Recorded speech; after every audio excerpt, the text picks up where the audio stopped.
Hello बच्चों, स्वागत है आपका प्रमोद शक्ति क्लासेस में। और गणित हम आपको पढ़ाएंगे और पहला टॉपिक है सरल रेखाएं यानी स्ट्रेट लाइन। ये 11वीं क्लास में चैप्टर है सरल रेखाएं। इससे पहले आपने 9वीं 10वीं क्लास में सीखा होगा, उसमें चैप्टर का नाम है दो चर वाले रैखिक समीकरण। दो चर वाले जो रैखिक समीकरण आपने देखे होंगे उसका रूप होता है ax plus by plus c equal to 0। इसमें जो हमारे चर हैं x और y हैं और a b और c जो है वह अचर राशि है। तो इसको हम दो चर वाली रैखिक समीकरण बोलते हैं। यदि इसमें x इक्वल टू 0 हो जाएगा, यदि x इक्वल टू 0 तो इसका रूप हो जाएगा by प्लस c बराबर 0।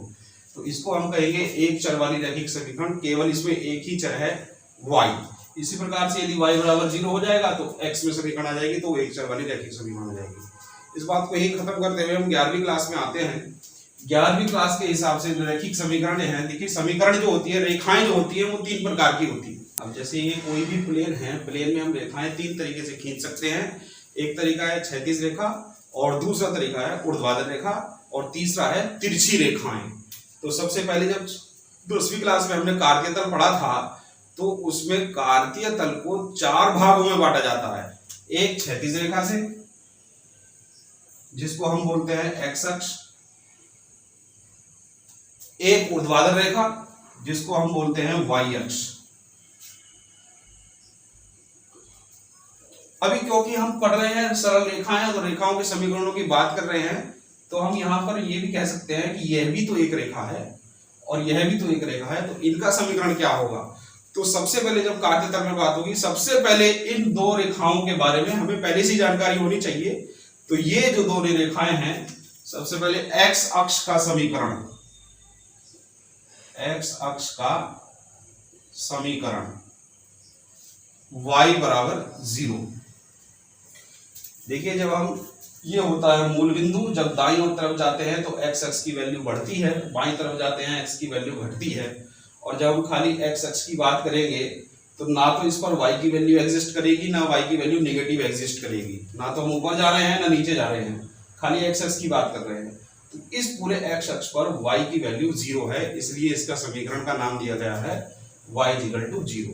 इसी प्रकार जो y अक्ष है उसका समीकरण जो होगा, y अक्ष का समीकरण x बराबर 0।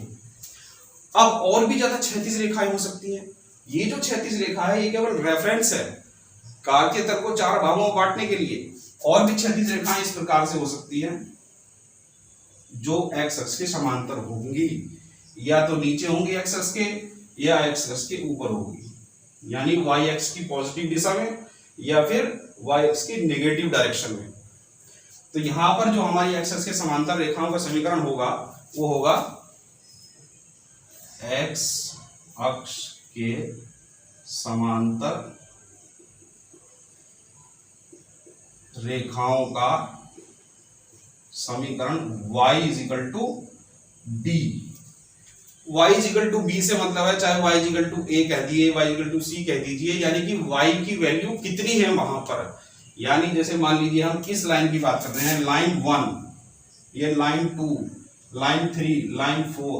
अगर इस रेखा की हम बात कर रहे हैं, इसका समीकरण बताना चाह रहे हैं, तो ये क्योंकि मूल बिंदु है सब लोग जानते ही हैं, और ये मान लीजिए यहां से माइनस इकाई की दूरी पर, ये -2 इकाई की दूरी पर है, तो इस रेखा का समीकरण हो जाएगा y इक्वल टू -2। b जो है अचर वैल्यू को दर्शाता है कि वह जो रेखा है x एक्सिस से कितनी दूरी पर है। फिर उसी प्रकार y अक्ष के समांतर रेखा का समीकरण,